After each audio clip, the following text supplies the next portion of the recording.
Good morning सबाइके। तो सकाल सकाल उठे बेरोबो बाजार तार आगे देख तुम्हारे एकसाथे शेयर करी आमार गोपुर एक सुंदर आज गिफ्ट पेয়েছে সেটা হচ্ছে এই ফুলের মালাটা যেটা ওকে একজন দিয়ে গেছে। আর সকাল সকাল ঘুম থেকে ওঠার পর নাকি ঠাকুর দর্শন করা খুব ভালো, তো দর্শন করেই বেরিয়ে পড়লাম আমি বাজারের উদ্দেশ্যে।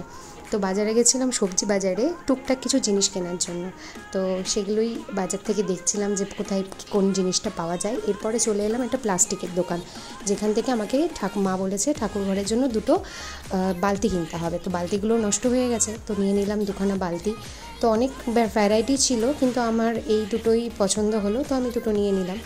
এরপর বাড়িতে এসে বাজারটা ঢাললাম, দেখাচ্ছি তোমাদের। এই নিয়েছিলাম লাল শাক, এটাকে কাটোয়ার ডাঁটা বলে, আর দুটো পেঁপে, আলু, আদা, রসুন আর পেঁয়াজ।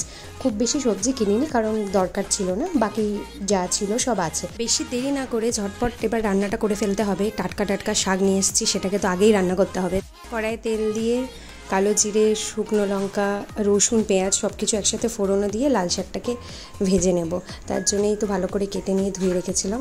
ব্যাস এরপরে এই ফোড়নের মধ্যে লাল শাকটাকে দিয়ে দিলাম। তো চলো আবার দেখা হচ্ছে নেক্সট ভিডিওতে।